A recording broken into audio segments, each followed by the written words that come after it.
Hi hello friends, welcome to Athalia Tamil. நம்ம போன வீடியோவில் இந்த ப்ளவுஸுக்கு வந்து எப்படி வந்து ட்ரா பண்ணுறது அப்படின்னு பார்த்தோம். இந்த வீடியோவில் வந்து இதை எப்படி ஒர்க் பண்ணுறது அப்படின்னு பார்க்கலாம். அதுக்கு முன்னாடி பார்த்தா என் சேனலில் ஃபஸ்ட் டைம் பார்க்குறீங்க அப்படின்னா மறக்காமல் சப்ஸ்கிரைப் பண்ணிவிட்டு வாங்க வீடியோக்குள்ளே போகலாம். ஃபஸ்ட்டு இந்த கொம்பு டிசைன் இருக்கு இல்லையா, அந்த நடுவில் வந்து நான் கிளிப் ஸ்டோன் வந்து ஒட்டிக்கிறேன். இது மாதிரி வந்து ஃபஸ்ட்டு கம் அப்ளை பண்ணிவிட்டு அந்த கிளிப் ஸ்டோன் வந்து ஒட்டி நல்லா காஞ்ச வாட்டி வந்து நீங்கள் போட ஆரம்பிங்க. எப்பயும் நீங்கள் வந்து ஒரு ப்ளவுஸ் டிசைன் ஆரம்பிக்கும் போது இந்த மாதிரி கொடி டிசைன் இந்த மாதிரிலாம் இருக்கும் போது நீங்கள் நடுவிலேருந்து ட்ராவும் பண்ணணும், நடுவிலேருந்து வந்து நீங்கள் போடவும் ஆரம்பிங்க. அப்போ தான் உங்களுக்கு வந்து ஒர்க் நீட்டாக வரும், நல்லா ஃபினிஷிங் கிடைக்கும். இப்போ வந்து இந்த கொம்பு டிசைனுக்கெலாம் வந்து நான் சுகர் பீட் வந்து கொடுக்குறேன். 2 பீடாக வந்து கொடுங்க. நீங்கள் சுகர் பீட் கொடுக்கும்போது நல்ல அடியில் கொஞ்சம் த்ரெட்டை இழுத்து பிடிச்ச மாதிரி நீங்கள் வந்து ஸ்டிச் போடணும். ஏன்னா லூஸாக விட்டு போட்டிங்க அப்படின்னா ஃப்ரேம்லேருந்து கிளாத்தை எடுத்த வாட்டியும் அந்த பீட் வந்து உங்களுக்கு 2 பீடாக கொடுத்தாலுமே பீட் வந்து மேலே தூக்கிட்டு இருக்கும். இப்போ வந்து இந்த கிளிப் ஸ்டோன் கொடுத்துருக்கல அதை சுற்றியுமே வந்து நான் இந்த மாதிரி சுகர் பீடு கொடுத்து கம்ப்ளீட் பண்ணிக்கிறேன். இப்போ இதே மாதிரி தான் இந்த ஸ்டெம் ஃபுல்லாக வந்து நான் சுகர் பீட் கொடுத்துக்கிறேன். நான் வந்து நடுவில் மட்டும் பாருங்கள், இந்த டிசைனுக்கு மட்டும் இந்த கொம்பு டிசைன் மட்டும் இப்படி கொடுத்துருக்கேன்.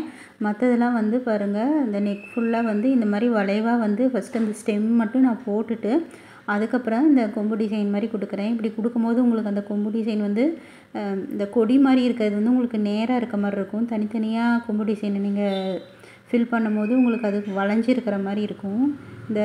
இந்த மாதிரி கொடி டிசைன்லாம் ஃபஸ்ட்டு வந்து நீங்கள் அந்த ஸ்டெம் வந்து நீங்கள் கம்ப்ளீட் பண்ணிவிட்டு அதுக்கப்புறம் இந்த மாதிரி எக்ஸ்ட்ரா லீஃபு அப்புறம் வந்து இந்த கொம்பு டிசைன்லாம் வந்து அதுக்கப்புறம் நீங்கள் போடுங்க. இப்போ வந்து சுகர் பீட் வந்து ஃபுல்லாக வந்து கொடுத்து முடிச்சிட்டேன்.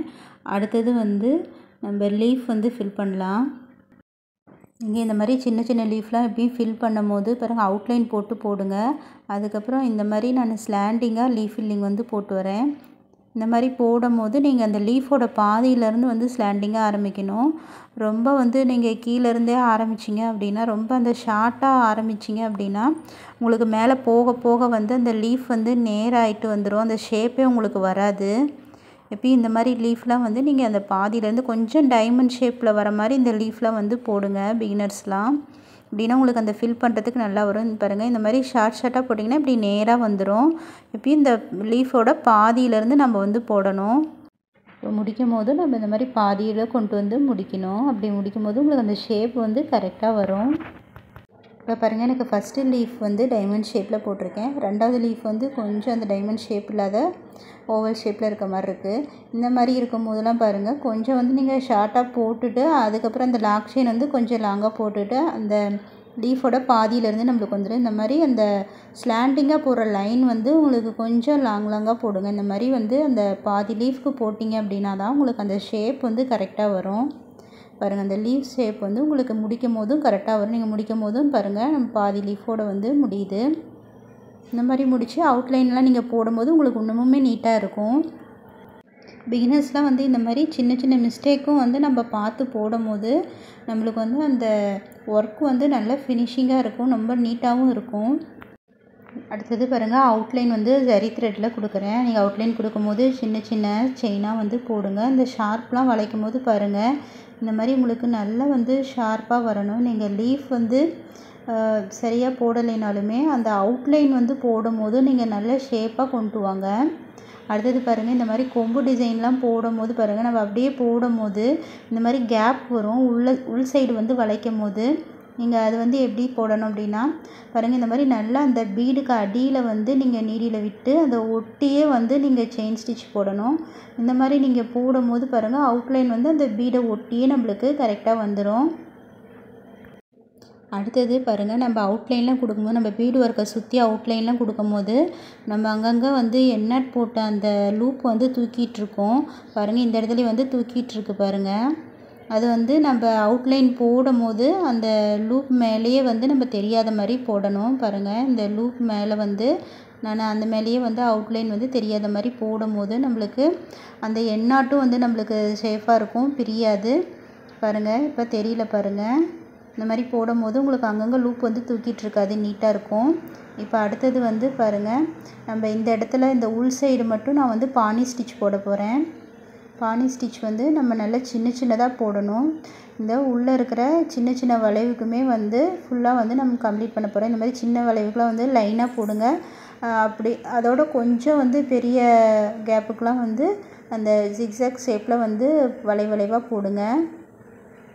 பாருங்கள், இந்த இடத்துல கொஞ்சம் வந்து அகலமாயிட்டே போகுது. ஆனால் அந்த கொஞ்சம் அந்த ஜிக்ஸாக் ஷேப்பில் வளைவாக போடணும். வந்து நீங்கள் வளைக்கும் போது ஷார்ப்பாக வளைக்கக்கூடாது. பாருங்கள், இப்போ வந்து இந்த சைடு வந்து வளைச்சாச்சு. இப்போ வந்து நம்ம ஹார்ட்டின் ஷேப் போடுவோம் இல்லையா, அந்த ஹார்ட் ஷேப்பில் வந்து நம்ம பானி ஸ்டிச் வந்து போடுறேன். இந்த பானி ஸ்டிச் எப்பயுமே போடும்போது ஷார்ப்பாக வந்து வளைக்காதீங்க. அதுக்கப்புறம் வந்து ரொம்ப சின்ன சின்ன ஸ்டிச்சாக வந்து போடணும். உங்களால் எவ்வளோ சின்னதாக போட முடியுமோ அந்த அளவுக்கு சின்னதாக போட்டால் தான் பானி ஸ்டிச் வந்து உங்களுக்கு நீட்டாகவும் வரும், பார்க்குறதுக்கு அழகாகவும் இருக்கும். பாருங்கள், பானி ஸ்டிச் நீங்கள் எப்பயுமே பிகினர்ஸ்லாம் வந்து போடும்போது ஒரு பேப்பரில் வந்து நீங்கள் பென்சில்லே வந்து போட்டு பாருங்கள். போட்டு ப்ராக்டிஸ் பண்ணும்போது உங்களுக்கு நல்லா வந்து ஃப்ரீ ஹேண்ட்லேயே இந்த மாதிரி போடலாம். நீங்கள் எப்பயுமே பானி ஸ்டிச் வந்து ட்ரா பண்ணிவிட்டு அது மேலேயே வந்து நீங்கள் ப்ளவுஸில் போட முடியாது. அதனால் பிகினர்ஸ் வந்து ஃபஸ்ட்டு போட்டு பாருங்கள், ஒரு பேப்பரில் போட்டு பாருங்கள். போட்டு நல்லா ப்ராக்டிஸ் பண்ணிவிட்டு அப்புறமா நீடிலில் வந்து நீங்கள் போடுங்க, உங்களுக்கு ஈஸியாக வரும். அவ்வளோதான். இப்போ ஃபுல் நெக் டிசைனும் வந்து உள்ளார பானி ஸ்டிச் கொடுத்து போட்டு முடிச்சிட்டேன். அந்த லீஃபுக்கு நடுவில் வந்து அங்கங்கே இடம் இருக்குது இல்லையா, அதுக்கெலாம் வந்து நான் சிங்கிள் பீட் மெத்தடில் சுகர் பீட் வந்து கொடுத்துருக்கேன். பாருங்கள், அந்த கேப்பில் வந்து கொடுத்துருங்க, இந்த மாதிரி நல்லாயிருக்கும். அடுத்தது நடுவில் வந்து பாருங்கள், ஒரு பெரிய ஸ்டோனாக வச்சு அதை சுற்றி வந்து சுகர் பீட் கொடுத்துட்டு அதுக்கப்புறம் நம்பர் 3 சைஸ் பீட் ஒரு லைனு, அதுக்கப்புறம் திரும்ப வந்து சுகர் பீட் ஒரு லைன் கொடுத்துருக்கேன். அடுத்தது இந்த க்ரீன் கலர் த்ரெட் வந்து பட்டன் ஹோல் ஸ்டிச் வந்து ஸ்லாண்டிங்காக வந்து கொடுத்துருக்கேன். பாருங்கள், கொஞ்சம் கேப் விட்டு கொஞ்சம் ஸ்லாண்டிங்காக வந்து கொடுத்து அதை சுற்றி வந்து நான் ஜரி த்ரெட்டில் அவுட்லைன் வந்து கொடுத்துருக்கேன். பாருங்க, எப்பயுமே நீங்கள் ஆரி ஒர்க்கில் வந்து இந்த மாதிரி பெரிய ஸ்டோனை வந்து சென்டரில், அப்புறம் வந்து ஸ்லீவ் டிசைன்லாம் வந்து சென்டரில் இந்த மாதிரி வந்து அங்கங்கே வந்து ஒரு ஸ்டோன் அல்லது 2 ஸ்டோன் இந்த மாதிரி வந்து யூஸ் பண்ணும்போது நல்லாயிருக்கும். நீங்கள் இதுவே வந்து பெரிய ஸ்டோன் வந்து எப்பயுமே ஆரி ஒர்க்கில் அதிகமாக யூஸ் பண்ணாதீங்க. அதாவது இந்த மாதிரி நெக் டிசைனுக்கு நடுவில் வந்து யூஸ் பண்ணலாம். நெருக்கமாக இந்த மாதிரி வந்து நீங்கள் பெரிய ஸ்டோன் வந்து யூஸ் பண்ணிங்க அப்படின்னா அந்த நெக் டிசைன் வந்து பார்க்குறதுக்கு அவ்வளோ லுக்காக இருக்காது. அதனால் எப்பயுமே ஆரி ஒர்க்கில் வந்து ஸ்டிச் போடும் போதும் சரி, சின்ன டிசைனாக போடுங்க, ஸ்டிச்சும் சின்னதாக போடுங்க. அப்படி போடும் போது ஸ்டோனு எல்லாமே வந்து சின்னதாக வந்து நம்ம வச்சு ஒர்க் பண்ணும் போது அந்த டிசைன் வந்து பார்க்குறதுக்கு ரொம்பவும் அழகாக இருக்கும், நீட்டாகவும் இருக்கும். அடுத்தது வந்து நான் அங்கங்கே பாருங்கள், நான் கிளிப் ஸ்டோன் வந்து நடுவில் வந்து இந்த கொம்பு டிசைன் போட்டிருக்கேன் இல்லையா, அந்த கிளிப் ஸ்டோன் வந்து அங்கங்கே புட்டா டிசைன் கொட்டியிருக்கேன். அதை சுற்றி வந்து நான் சுகர் பீட்டில் அவுட்லைன் கொடுக்குறேன். அடுத்தது ஃப்ரண்ட் நெக்கும் அப்படி தான். நான் பேக் நெக்கில் வந்து என்ன டிசைன் பண்ணியிருக்கேனோ அதே தான் வந்து ஃப்ரண்ட் சைட் நெக்லேயும் வந்து டிசைன் பண்ணியிருக்கேன். பாருங்கள், நீங்கள் இந்த மாதிரி கேப்லாம் அங்கங்கே இருக்கும்போது இந்த மாதிரி சுகர் பீடு இந்த மாதிரிலாம் கொடுத்துக்கலாம், அழகாக இருக்கும். பாருங்கள், அடுத்தது வந்து இது வந்து ஸ்லீவ் டிசைனு. ஸ்லீவ் டிசைனும் அதே தான். நம்ம வந்து நெக் டிசைனில் சென்டர் பார்ட் வந்து என்ன வருதோ அதே தான் வந்து நான் ஸ்லீவ் டிசைன்லேயும் போட்டிருக்கேன்.